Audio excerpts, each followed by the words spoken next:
Well, this is what we've been waiting for. Very refreshing, definitely a bit more like it. No surprise then that I left it until the following day to continue my journey. It had been hot and muggy for a good few days, and a good old downpour was just what we needed. Well, I've spent the last few days moored in the northern part of Oxford, quite away from the town, but it's been a convenient spot because this is actually a 7-day mooring. I've had 4 days here and I've decided to move on today. There's not much sun about, and here at the best of times the sun is shaded by the trees after about sort of 1:30 in the afternoon. So I'm going to move to somewhere where it's a bit clearer so I can get more solar power. I mean, for one thing, I've got a video to finish editing and put up on YouTube, so that's got to be done. And there's a watering point just up ahead and bins, so I'm going to do all that, have a little cruise, not go too far today hopefully, and just see where I end up.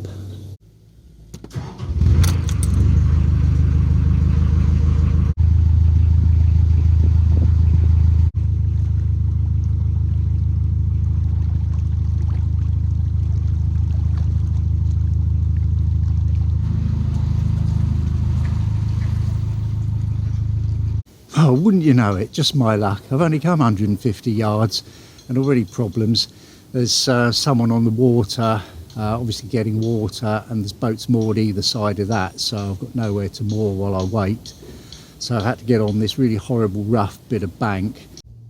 However, in due course my patience is rewarded and I'm able to take my fill of water and empty my bins.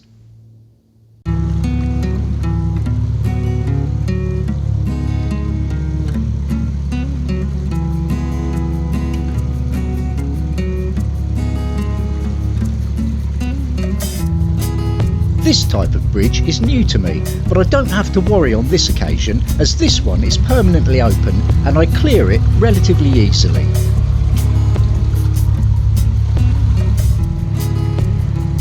This part of the canal is for permanent moorers only. It's a nice stretch to have a spot on, actually.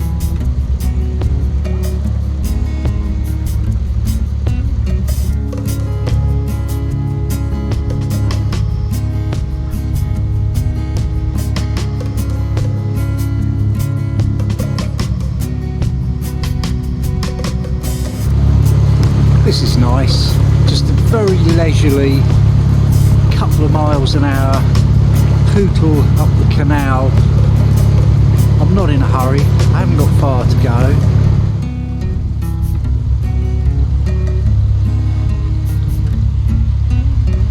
I pass underneath a railway bridge.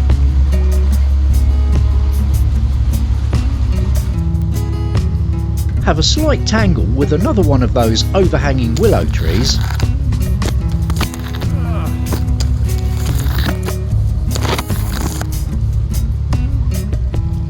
and admire some well-kept allotments.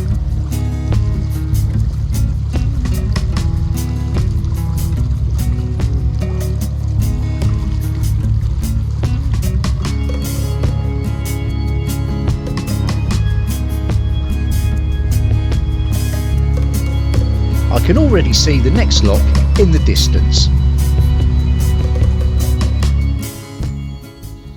And here I am at the landing stage for Wolvercote Lock. I like these narrow locks. There's just one gate to open, albeit this one is rather heavy. The Narrow Lock, natural home of the narrowboat. Whilst it was glorious cruising the Thames, those big wide expanses, the beautiful riverbanks and hillsides, there's something about being back on just a normal canal, especially one with narrow locks. There's no yoghurt pots, wedding cakes or wide beams on here, just proper narrow boats and me. And of course, there's only one gate to close on the way out.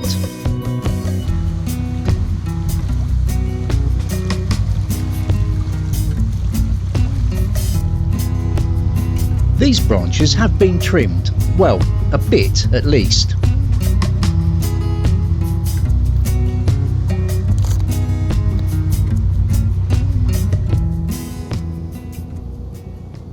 Now I've to tackle one of those lift bridges. After a bit of faffing around, I've opened the bridge and can make my way through.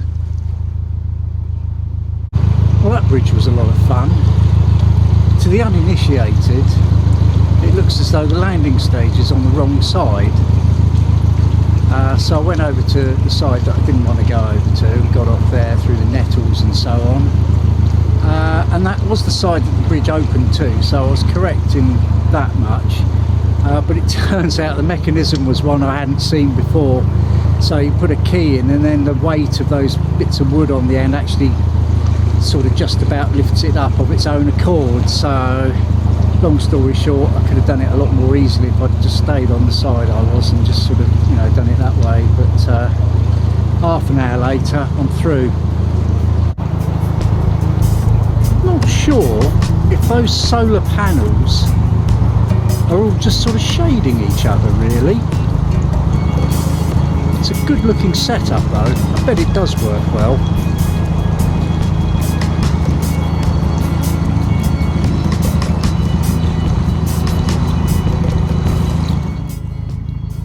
The boat that time and paint forgot. Someone having a shower. Well, as soon as I completely mucked up that other bridge, I'll bring the tripod with me and we'll just quickly set up the camera and I'll show you this one being done properly, well maybe.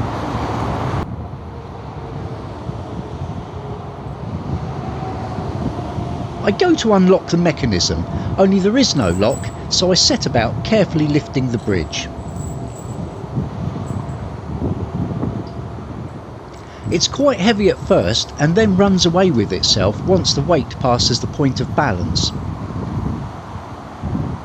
You don't want to let it go crashing down though, if you can help it. It already looks wobbly enough. There's no lock on that one.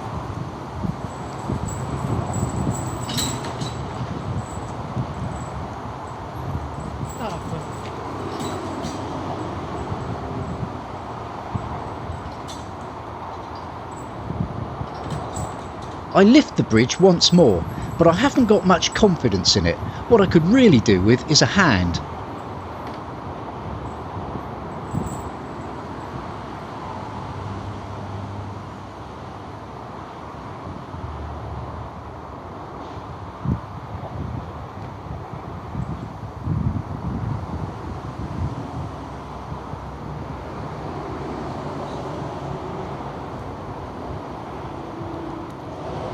And lo and behold, a resident from one of the nearby moored boats has seen my plight and come to help by ensuring that the bridge stays open while I pass through.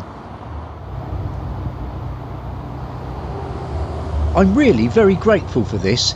Can you imagine the damage it would do if it came down while I was cruising underneath? I've solar panels, chimney fixings and plenty of other bits and pieces to worry about.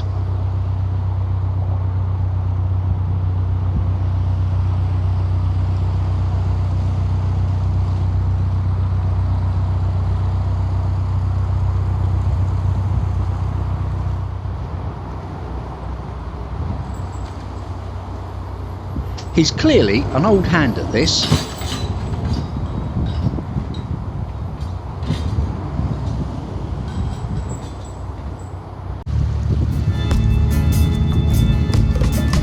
This is a road bridge for the A40. The angle it crosses the Canal at makes it appear rather spectacular.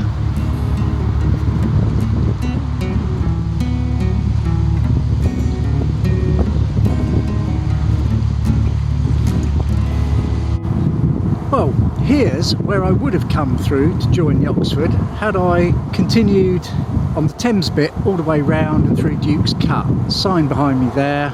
And if I just spin round, you can see the other waterway, the Duke's Cut, just joining us. So all roads lead to Rome, really.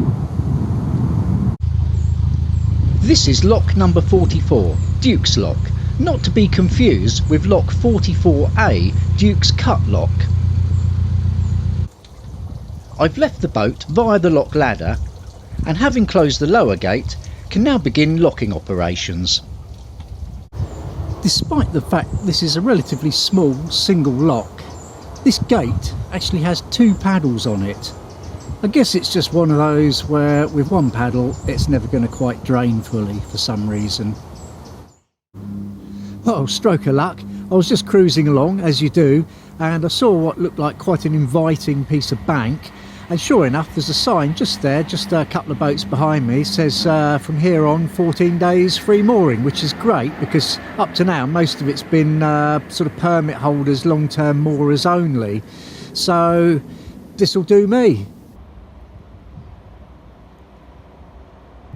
Coming up in next week's episode, it's wet, wet, wet. Who else brings you cruising in the rain?